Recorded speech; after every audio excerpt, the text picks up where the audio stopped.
Traders അനുഭവിക്കുന്ന ഒരു വലിയ പ്രശ്നം പറയട്ടെ. അവരെപ്പോഴും ഇൻഡിക്കേറ്റേഴ്സ് നോക്കും, ചാർട്ട്സ് നോക്കും, കറക്റ്റ് സ്ട്രാറ്റജി ബേസിലാണ് ഓരോ ട്രേഡ്സും എക്സിക്യൂട്ട് ചെയ്യുന്നത്. പക്ഷേ എല്ലാവരും സ്ട്രഗിൾ ചെയ്യുന്ന ഒരു മേഖലയാണ് കൺസിസ്റ്റന്റ് പ്രോഫിറ്റ് എന്ന് പറയുന്നത്. മൺഡേ ടു ഫ്രൈഡേ ട്രേഡ് ചെയ്യുന്ന വ്യക്തികൾ ആദ്യത്തെ ഒരു 3 ദിവസം അവർക്ക് പ്രോഫിറ്റ് കിട്ടുകയും അടുത്ത 2 ദിവസം ആ പ്രോഫിറ്റ് വാനിഷ് ആവുകയും ചെയ്യുന്ന ഒരു സ്ഥിതിയാണ്. ശരിക്കും ഇതിന്റെ പ്രോബ്ലം എന്താണെന്ന് വെച്ചാൽ അത് മാർക്കറ്റിന്റെ അല്ല, നമ്മുടെ മൈൻഡിന്റെ ആണെന്ന് ആദ്യം മനസ്സിലാക്കുക. പല ട്രേഡേഴ്സും പതറിപ്പോകുന്നത് ഈ ഒരു സൈക്കോളജിക്കൽ ട്രാപ്പിന്റെ മുമ്പിലാണ്. ട്രേഡേഴ്സ് വിശ്വസിക്കുന്നത് അവർക്ക് മാർക്കറ്റിന്റെ മേൽ കംപ്ലീറ്റ് കൺട്രോൾ ഉണ്ടെന്നുള്ളതാണ്. അതിന് കാരണവുമുണ്ട്. അവർ മാർക്കറ്റിനെ നല്ല രീതിയിൽ അനലൈസ് ചെയ്തിട്ടാണ് ഓരോ ട്രേഡും എക്സിക്യൂട്ട് ചെയ്യുന്നത്. എന്നാൽ മാർക്കറ്റ് അൺപ്രഡിക്റ്റബിൾ ആണ് എന്ന റിയാലിറ്റിയിലേക്ക് വരുമ്പോഴാണ് പലപ്പോഴും ലോസസ് സംഭവിക്കുന്നത്. ആദ്യം തന്നെ മനസ്സിലാക്കുക, 100% സക്സസ് റേറ്റ് ഉള്ള ഒരു സ്ട്രാറ്റജിയും നിലവിലില്ല എന്നുള്ള സത്യം. ജോൺ ഒരു നല്ല ട്രേഡർ ആയിരുന്നു. ഓരോ ദിവസവും നല്ല രീതിയിൽ മാർക്കറ്റിനെ അനലൈസ് ചെയ്ത് കുറെ നാളുകൾ കഴിഞ്ഞപ്പോഴേക്കും ജോണിന് മനസ്സിലായി മാർക്കറ്റിന്റെ മേൽ പ്രത്യേക ഒരു കൺട്രോൾ തനിക്ക് ഫീൽ ചെയ്യുന്നതായിട്ട്. സൈക്കോളജിക്കലി നമുക്കിതിനെ ഓവർ കോൺഫിഡൻസ് ട്രാപ്പ് എന്നൊക്കെ പറയാം. അങ്ങനെ വന്ന ജോണിനെ സംബന്ധിച്ചിടത്തോളം മെല്ലെ മെല്ലെ പൊസിഷൻ സൈസ് ഇൻക്രീസ് ചെയ്യാനും റിസ്കിനെ അവഗണിച്ചുകൊണ്ട് ട്രേഡ് ചെയ്യാനായിട്ട് തുടങ്ങി.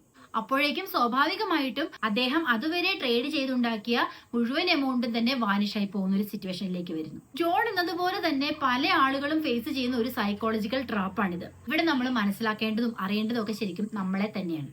ഓവർ കോൺഫിഡൻസ് എന്ന് പറയുന്ന ഈ സൈക്കോളജിക്കൽ ട്രാപ്പ് നമ്മളെ കൊണ്ട് അനാവശ്യമായ റിസ്ക് എടുപ്പിക്കുന്നു, ഓവർ ട്രേഡ് ചെയ്യിക്കുന്നു. അതോടൊപ്പം തന്നെ സ്റ്റോപ്പ് ലോസ് ഇഗ്നോർ ചെയ്യാനും പലപ്പോഴും നമ്മൾ ബാധ്യസ്ഥരാവുകയാണ്. ഇതിന് ശരിക്കും ഒരു സൊല്യൂഷൻ എന്ന് പറയുന്നത് accept the unpredictability of the market എന്നുള്ളതാണ്. ഓരോ മൂവും പ്രഡിക്റ്റ് ചെയ്യുന്നതിന് മുമ്പേ നമ്മൾ റിസ്ക് മാനേജ്മെന്റ് ആയിരിക്കണം ഫോക്കസ് ചെയ്യേണ്ടത്. ഓവർ കോൺഫിഡൻസ് ഉള്ള ഒരു വ്യക്തിയാണോ നമ്മളെന്ന് മനസ്സിലാക്കാനായിട്ട് ചില കാര്യങ്ങളൊന്ന് ശ്രദ്ധിച്ചാൽ മനസ്സിലാക്കും. മാർക്കറ്റിന്റെ മേൽ തനിക്കൊരു കൺട്രോൾ ഉണ്ട് എന്ന ധാരണ ഒരുവന്റെ ഓവർ കോൺഫിഡൻസ് ആണ് കാണിക്കുന്നത്. ഒരു 5 തവണ ട്രേഡിൽ വിൻ ചെയ്ത ശേഷം 6ാമത്തെ തവണ ലാർജ് എമൗണ്ടിൽ റിസ്ക് എടുക്കുന്നു. ഈ പാസ്റ്റ് വിൻ എന്ന് പറയുന്നത് ശരിക്കും ഒരു ഫോൾസ് കോൺഫിഡൻസ് ആണ് ക്രിയേറ്റ് ചെയ്യുന്നതെന്ന് പലരും മനസ്സിലാക്കുന്നില്ല. സയന്റിഫിക് റീസണിലേക്ക് വരികയാണെങ്കിൽ ഡോപ്പാമൈൻ ട്രാപ്പ് എന്നത് നമുക്ക് ഇതിനെ വിശേഷിപ്പിക്കാൻ സാധിക്കും. ഈ ബ്രെയിനിലെ പ്ലഷർ കെമിക്കലായ ഡോപ്പാമൈൻ ഷോർട്ട് ടൈം വിന്നിങ്സിനെ എൻജോയ് ചെയ്യുന്നത് കൊണ്ട് തന്നെ ട്രേഡേഴ്സിനെ സംബന്ധിച്ചിടത്തോളം അവർക്ക് വളരെ പവർഫുൾ ആയിട്ടൊരു ഫീല് വരികയാണ്. അതുകൊണ്ടാണ് പലപ്പോഴും വിന്നിംഗ് ട്രേഡ്സിന് ശേഷം പൊസിഷൻ സൈസ് ഡബിൾ ചെയ്യാനായിട്ട് ട്രേഡേഴ്സിന് തോന്നുന്നത്. ഇതിന്റെ സൊല്യൂഷൻ എന്ന് പറയുന്നത് ഇമോഷണൽ ഡിറ്റാച്ച്മെന്റ് ആണ്. ഒരു വിന്നിംഗ് ട്രേഡിൽ കിട്ടുന്ന ഹാപ്പിനെസ് എൻജോയ് ചെയ്ത് അതിനെ നമ്മളൊരു പ്രഷറായി സീക്ക് ചെയ്യുകയാണെങ്കിൽ തീർച്ചയായിട്ടും അതിനൊരു ഷോർട്ട് ടൈം സക്സസ് ആയിട്ട് മാത്രമേ കരുതാൻ സാധിക്കത്തുള്ളൂ. ഇത്തരം ഷോർട്ട് ടൈം എക്സൈറ്റ്മെന്റിലേക്ക് ഫോക്കസ് ചെയ്യുന്ന വ്യക്തികളെ സംബന്ധിച്ചിടത്തോളം അവർക്ക് ലോങ് ടൈം സക്സസ് എന്ന് പറയുന്നത് വളരെ വിദൂരത്താണെന്ന് പറയേണ്ടി വരും. അതുപോലെ ഒരു കാര്യമാണ് കൺഫർമേഷൻ ബയാസ് എന്ന് പറയുന്നത്. അവരവരുടെ ബിലീഫ്സ് മാത്രം സത്യമാണെന്ന് വിശ്വസിക്കുകയും അതിനെ സപ്പോർട്ട് ചെയ്യുന്ന എവിഡൻസ് മാത്രം കണ്ടെത്തുകയും ചെയ്യുന്ന ഒരു രീതി. ഉദാഹരണം പറയുകയാണെങ്കിൽ ഒരു ട്രേഡ്, ഒരു ബുള്ളിഷ് സ്റ്റോക്കിൽ നമ്മൾ ഇൻവെസ്റ്റ് ചെയ്തു, ബുള്ളിഷ് ട്രേഡ് ആണ് വെയിറ്റ് ചെയ്യുന്നത്.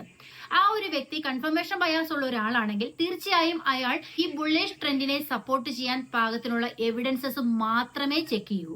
അത് മാത്രമേ അവരുടെ കണ്ണിൽ പെടൂ എന്നുള്ളതാണ്.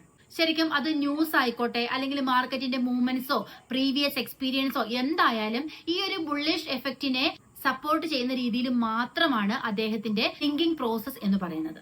ഒരു ട്രേഡ് എക്സിക്യൂട്ട് ചെയ്യുമ്പോൾ തീർച്ചയായും ബോത്ത് സൈഡ്സ് കൺസിഡർ ചെയ്യുക എന്നുള്ളതാണ് ഇതിന്റെ പ്രതിവിധിയായിട്ട് പറയാനാവുന്നത്. I am special bias.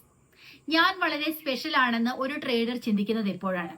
കുറച്ച് ട്രേഡ്സ് വിൻ ചെയ്തതിന് ശേഷം ഒരാളിൽ സ്വാഭാവികമായിട്ടും ഒരു ചിന്ത വരികയാണ്, ഞാൻ വളരെ സ്പെഷ്യലാണ്, ഞാൻ ഈ ഒരു പ്രൊഫഷനിലേക്ക് ഗിഫ്റ്റ് ചെയ്യപ്പെട്ട ഒരാളാണ്, എന്നെ കൊണ്ട് ഇത് സാധിക്കും, മാർക്കറ്റ് എന്ന് പറയുന്നത് എന്റെ കൺട്രോളിൽ നിൽക്കുന്ന ഒരു സംഭവമാണ് എന്നുള്ള ഒരു ചിന്ത. അതോടൊപ്പം അവർ ചിന്തിക്കുകയാണ്, ലെസ് സ്കിൽഡ് ആയിട്ടുള്ള ആളുകൾക്കാണ് ലോസ് സംഭവിക്കുന്നത്, എന്നെ പോലെ സ്കിൽഡ് ആയ ആളുകൾക്ക് ലോസസ് വരില്ല. ഓർക്കുക, മാർക്കറ്റ്സ് ഒരിക്കലും നിങ്ങളുടെ കോൺഫിഡൻസിനെ കെയർ ചെയ്യുന്നില്ല എന്നുള്ളതാണ്. It only rewards discipline. Over confidence എന്നുള്ള ഈ ഒരു ട്രാപ്പിനെ മറികടക്കാൻ കറക്റ്റ് റിസ്ക് മാനേജ്മെന്റ് ഫോളോ ചെയ്യാം. ഈഗോ ബേസിൽ ഒരിക്കലും ട്രേഡ് ചെയ്യാൻ പാടില്ല. പ്ലാൻ എക്സിക്യൂട്ട് ചെയ്യുക. കറക്റ്റ് ആയിട്ടുള്ള രീതിയിൽ ഹംബിൾ ആയി മാർക്കറ്റ് ഇരിക്കാനായിട്ട് ശ്രമിക്കുക. ഓവർ കോൺഫിഡൻസ് എന്ന് പറയുന്നത് തീർച്ചയായും നമ്മുടെ ട്രേഡ്സിനെ നശിപ്പിക്കും. At the same time discipline എന്ന് പറയുന്നത് നമുക്ക് ലോങ് ടൈം സക്സസ് തരികയും ചെയ്യും. കുറച്ചൊരു ഇടവേളയ്ക്ക് ശേഷമാണ് ട്രേഡിംഗ് സൈക്കോളജിയുമായി ബന്ധപ്പെട്ട വീഡിയോസ് ഞാൻ പോസ്റ്റ് ചെയ്യുന്നത്. നമ്മൾ ട്രേഡേഴ്സിനെ മെന്റർഷിപ്പ് പ്രോഗ്രാംസ് കണ്ടക്ട് ചെയ്യുന്നുണ്ട്. താല്പര്യമുള്ളവർക്ക് നമ്മുടെ വാട്സ്ആപ്പ് ലിങ്കിലേക്ക് മെസ്സേജ് അയക്കാവുന്നതാണ്. 1-on-1 സെഷൻസ് ഉണ്ട്. അതുപോലെ തന്നെ ക്ലാസ്സസ് പ്രൊവൈഡ് ചെയ്യുന്നുണ്ട്. എല്ലാം ട്രേഡിംഗ് സൈക്കോളജിയുമായി ബന്ധപ്പെട്ടതാണ്. എക്സ്പീരിയൻസ് ആയിട്ടുള്ള ട്രേഡേഴ്സിനെ സംബന്ധിച്ചിടത്തോളം എക്സ്പീരിയൻസ് എന്ന് വെച്ചാൽ 1 മാസം ആയിക്കോട്ടെ, 6 മാസം ആയിക്കോട്ടെ, 6 വർഷമാണെങ്കിലും അവർക്ക് വ്യക്തമായിട്ട് മനസ്സിലാക്കും തങ്ങൾക്ക് എന്തോ ഒരു കുറവുണ്ട്. എത്രയൊക്കെ വിൻ ചെയ്തിട്ടും വീണ്ടും ഫെയിൽ ആവുന്നുണ്ടോ, എവിടെയോ എന്തോ ഒരു മിസ്റ്റേക്ക് ഉണ്ടെന്ന ചിന്ത നിങ്ങൾക്ക് വരുന്നുണ്ടെങ്കിൽ തീർച്ചയായും മനസ്സിലാക്കുക, അത് സൈക്കോളജിക്കൽ ട്രാപ്സ് ആണ്.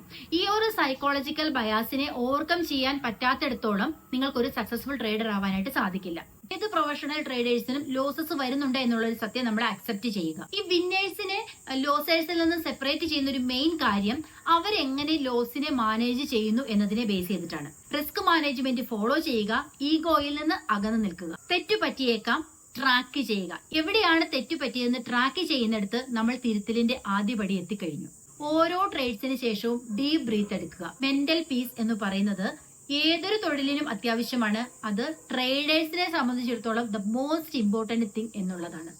ശരിക്കും ട്രേഡ് എക്സ്പീരിയൻസ് ചെയ്യുന്ന വ്യക്തികൾക്കറിയാം ആ ഒരു സമയത്ത് അവരനുഭവിക്കുന്ന ആ ഒരു മാനസിക സമ്മർദ്ദം എന്ന് പറയുന്നത് ചിലപ്പോൾ ഒരു ഫുൾ ഡേ ഹാർഡ് വർക്ക് ചെയ്യുന്ന ഒരു ലേബറിനേക്കാളും 10 മടങ്ങ് കൂടുതലായിരിക്കും എന്നുള്ളതാണ്. എത്രനാൾ നമുക്ക് ഇങ്ങനെ സ്ട്രെയിൻ ചെയ്ത് മുമ്പോട്ട് പോകാനായിട്ട് സാധിക്കും? Stay calm and peaceful. അതുകൊണ്ട് തന്നെ ആവശ്യ സമയത്ത് പ്രോപ്പർ ആയിട്ടുള്ള ഹെൽപ്പ് എടുക്കുന്നതിൽ മടി കാണിക്കാതിരിക്കുക.